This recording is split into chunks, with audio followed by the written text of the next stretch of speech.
Welcome. My name is Kingsley, and you're watching Kingsley TV. And today's episode, we're going to be talking about the disappearance, or should I say the strange disappearance, of Owen Parfitt. Now, it isn't every day we dive into an unsolved case as old as this one, but when I read about a man who many say was taken by Satan himself,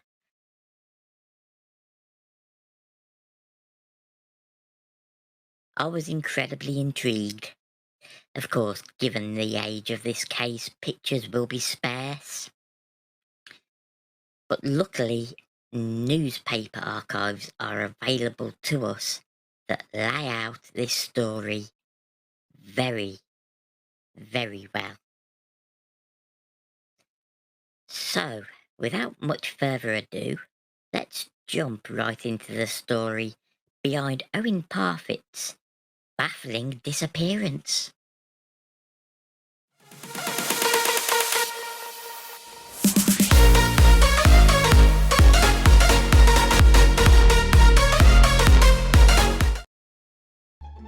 Part 1.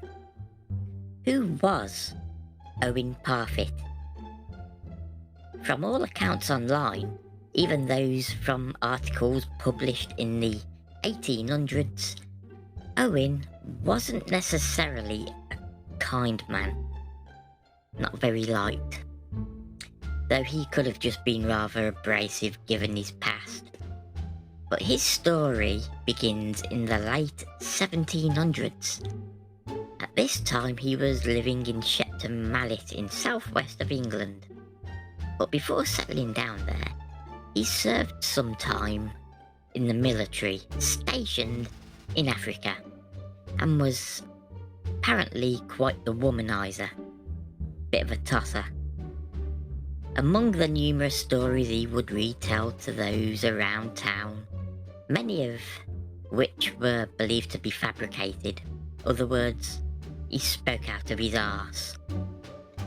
He made mention of numerous women he'd taken to bed. Ooh!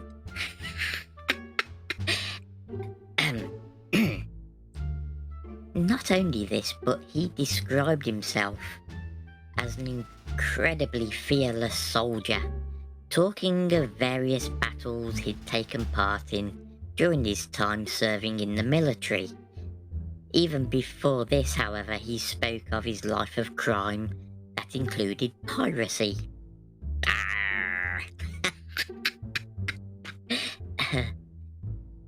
Yeah.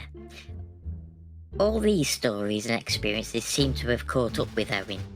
By the time he reached his 70s, it was 1768 that he began staying with his sister. Most definitely not by choice, but necessity. Owen had become nearly totally paralysed by this time and was unable to take care of himself, which is a shame. Let's move on to part 2. Part 2. The vanishing of Owen Parfitt. His sister, along with the help of a young woman named Susanna Snook, who would aid Owen's sister in moving him from the bed to his chair, where he would then be taken to wherever he needed to be in the house. On days where the weather was nice and pleasant, they'd bring Owen outside to the porch and sit him in an old wicker chair to enjoy the fresh air. But from an article that was published in 1877, one day as the sun was shining very brightly, the two women wrapped Owen Parfitt in an old grey coat and carried him in his armchair outside on the doorstep so that he might, sun himself for a while. But everything, everything seemed to be going to plan up until that point. And one of the strangest things took place on that cool June day in 1768. An article from 1965 explains it well. It says, on June the 6th of that year, the morning had been rather cool and windy, and Owen had been confined to the house. But when it turned warm and sunny in the afternoon, his sister moved him outside to the spot he'd loved so well. For half an hour or more, note some articles in the newspapers say it was only 15 minutes. She chatted with Owen, and during that time she was never more than 20 feet away from him. And don't forget, Owen Parfitt was paralysed from the waist down. So she had no more reason to suspect that anything was amiss until she failed to get a reply to a question. She repeated it without result. She hurried to the door and discovered to her amazement that the chair was completely empty and the blanket was tossed aside on the floor. And her brother was gone. Poof, disappeared.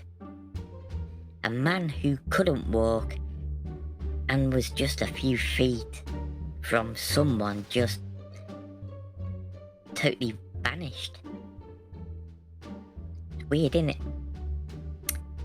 Let's get on to part 3. Part 3. Urban legend or misinformation. Now, we need to take a second to address the differing claims at this particular point in the story, given the fact that this story has become quite the urban legend over the years. The story has seen some changes over the years as well, which is, well, I wouldn't say weird, but, you know. But according to Real Unexplained Mysteries, they claim that Owen's sister enlisted the help of a local to move him to the porch, but I don't believe that to be true. As we stated before, she had someone basically there who was seemingly capable of helping. They also state she stepped out to bring Owen in the house because of an oncoming thunderstorm, but I can find no mention of this anywhere else either. So, finally, another online publication, The Spooky Isles, states that Owen's sister left the house to run errands and returned that night with a neighbour they refer to as Susanna Snook, the woman we mentioned earlier. This goes against the 1965 article. I, for one, was more inclined to believe the story that was published in 1877. And while it was published more than 100 years after the fact, it was for some time the earliest publication I could find talking about this, until I ran across an article published by the Bath Chronicle in October of 1789, just 21 years after Owen Parfitt vanished. Now, it's rather hard to read, but I've highlighted that part I'll be quoting. The article states, I quote, "Sometime in the summer of 1765, Owen Parfitt had a desire of being brought downstairs with the assistance of some of his neighbours, and he was placed in an armchair. Now, in this situation, he was left a few minutes, and strange to relate, he has never been seen or heard of since. This extraordinary affair happened about noon, and although every possible means were used by many gentlemen of Shepton Mallet to discover the true cause of it, their endeavours were fruitless, and the matter still remains involved in mystery and doubt, even to this day, this year, 2024.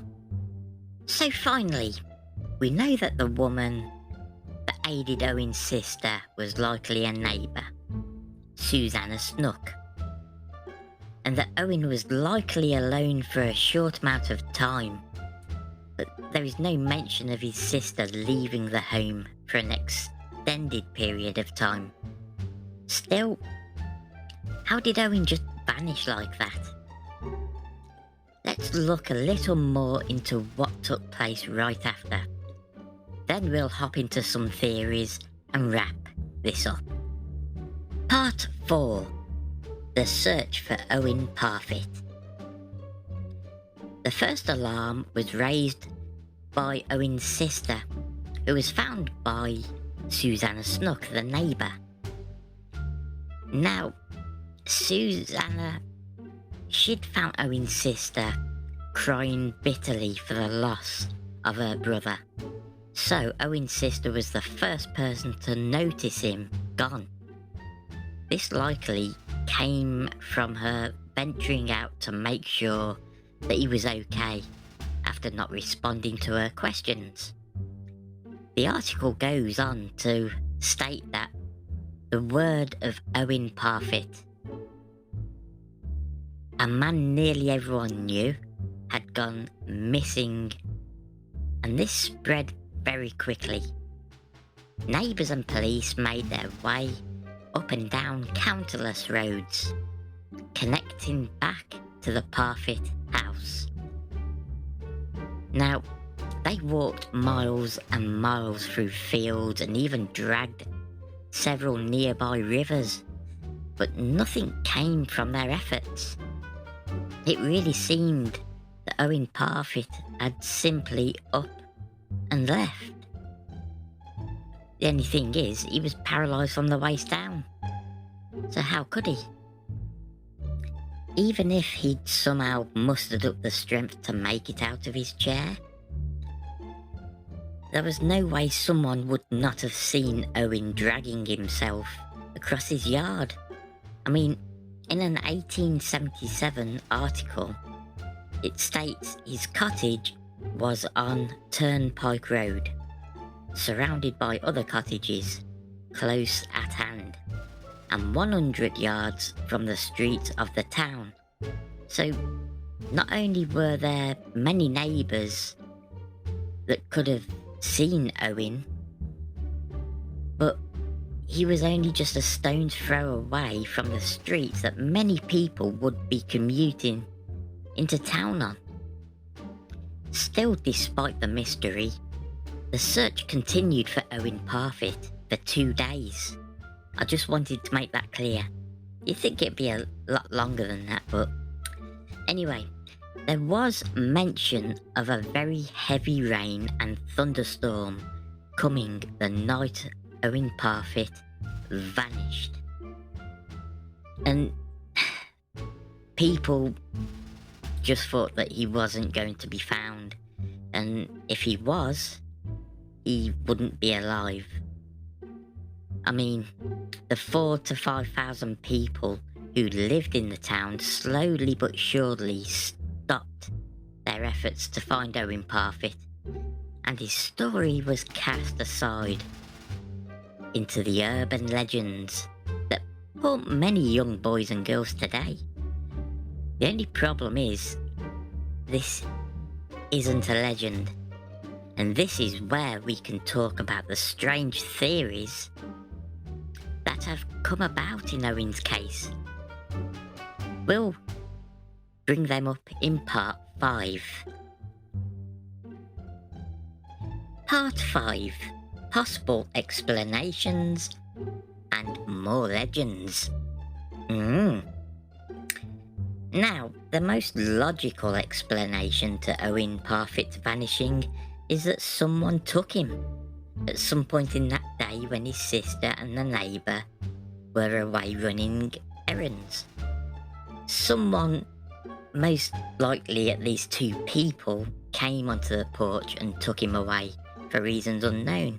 And I say more than one person simply because Owen Parfitt was paralysed from the waist down. So, whoever took him had to either be strong enough to carry him or have someone there to help. This, of course, leads to the question of who could have done it.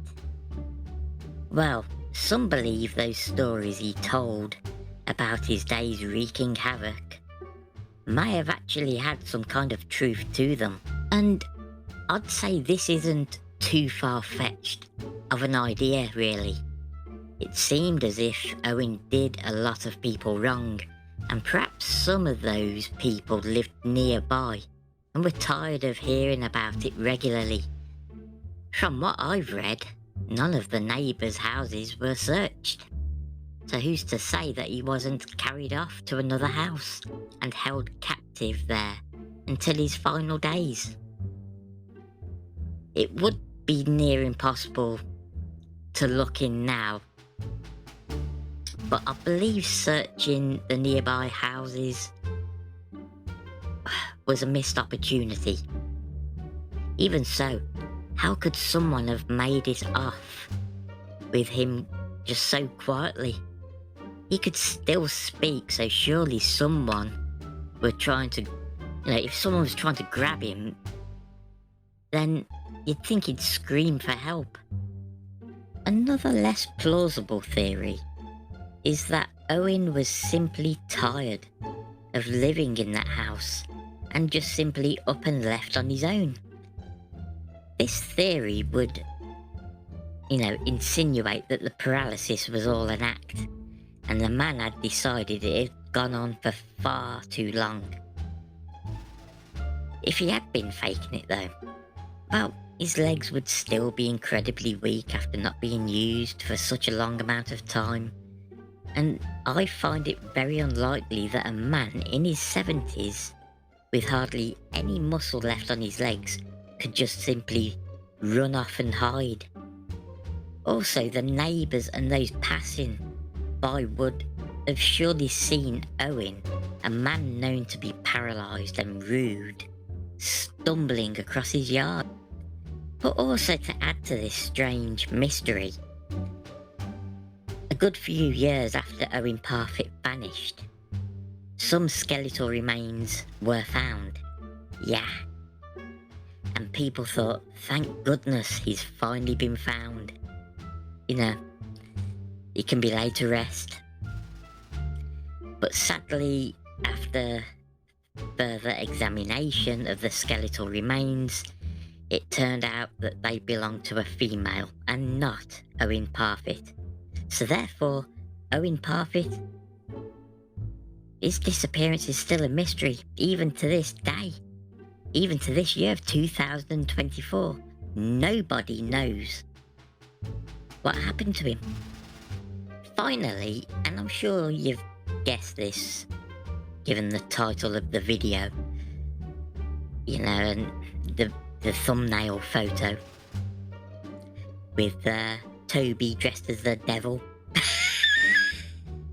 And anyway, I'm sure you've guessed that some believe that Owen Parfitt was actually taken by the devil himself, taken to hell, where many believed he would end up. One of the people that peddled this theory the most was his own sister. She has been referenced as one of the first who suggested it, saying that all his bad deeds had finally caught up to him. And in 1877, in the article we've mentioned it, stated the day had been fine up to the disappearance of Owen Parfitt, which was followed by a terrific storm of thunder, lightning and rain. he had been a wicked, perhaps a frightfully wicked man in his youth. Putting this and that together, there could be no doubt about the matter. The soldier, slaver and tailor had just been simply carried off by the devil. And that was the story of the disappearance of Owen Parfitt. Now, if you look at the bottom of the screen, you'll see that scrolling text. You know, you can either leave your thoughts at what may have happened by leaving a comment in the comment section down below, or you can email them to me at ktvcontent@mail.com. The email is down below as well, by the way. So yeah, this photo next to me is an old photo, obviously. Like I say, I reckon it was taken in the 1800s. I definitely don't think it would have been taken in the 1700s, but anything's possible. But I'm going to share with you some more photos now of Shepton Mallet, because it is truly a beautiful place. Yeah, and I've also got a photo of Owen Parfitt. Now, I don't know if it's a real photo of him. I mean, one photo I came across was a real photo, said to be Owen Parfitt, and he had a big white bushy beard and white hair, a bit like the captain from the Titanic, that kind of look. But the photo I've chose to show you, I'm not sure if it's like a drawn photo, a sketch, but it also does look real.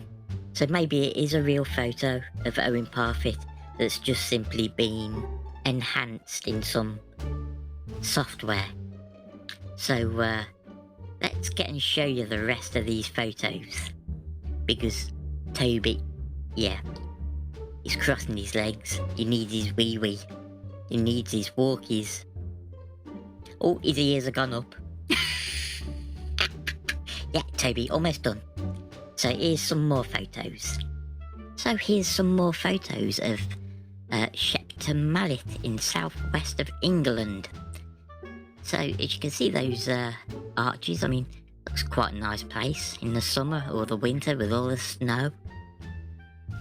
And I mean, I've put all these photos together, so I'll be deleting one at a time. Saves me keep messing about, you know.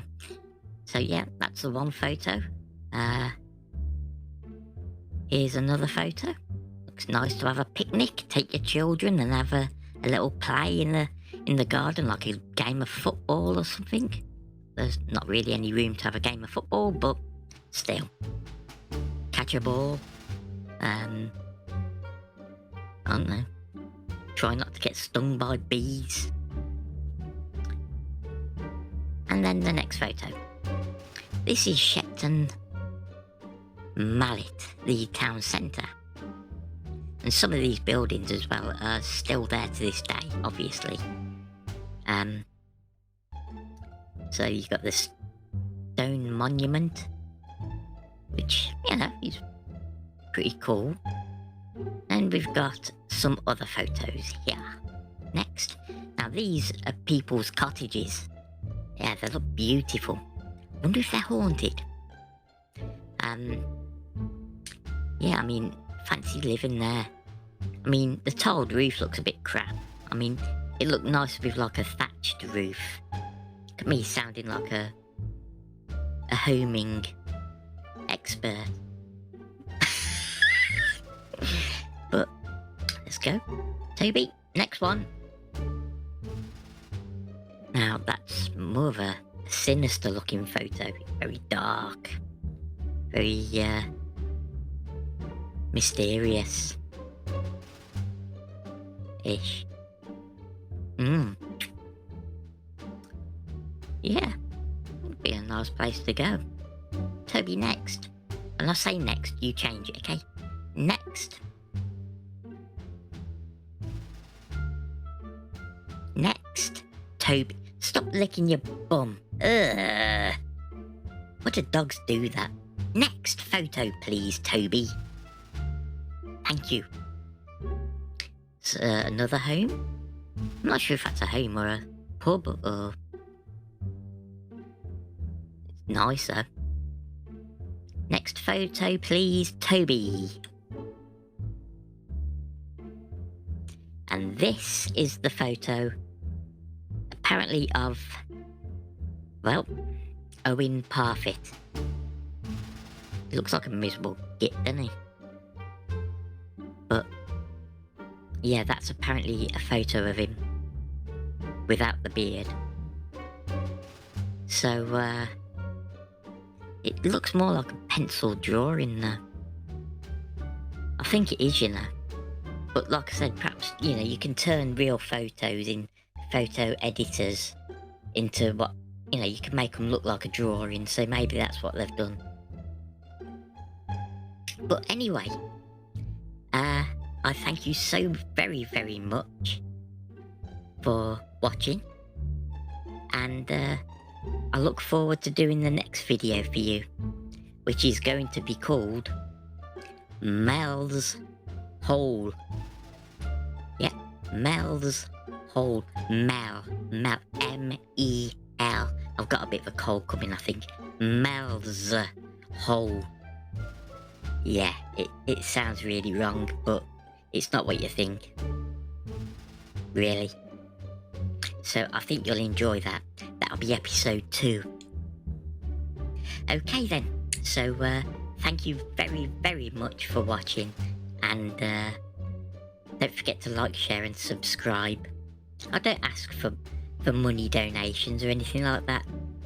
I mean, a subscription or a like or even a comment, that means more to me than money. So, and I don't get paid for doing this. I don't want to be paid for doing it. I do it for you, my court jesters. So, I'll speak to you soon then. Thank you very, very much for watching again. And bye! Toodaloo!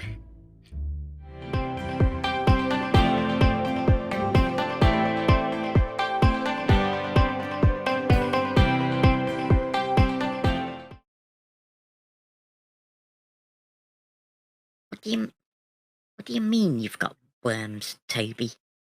I'll give you tablets, don't I? For it? I did. Ooh, sorry. Didn't realise it was. Why didn't you tell me it was recording? Hmm? Yeah. Stop it. Yeah. Let's try again. Let's go again. I ain't got piles, bloody idiot. God, I ain't got. Oh, you've done it. You've done it again. I didn't know it was recording. Hang on. Yeah, stop. Cut it off now.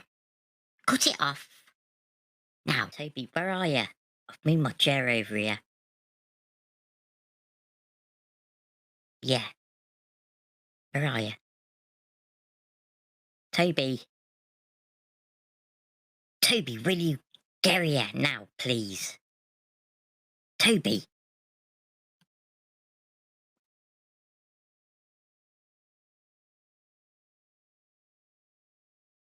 Toby, get here. Toby.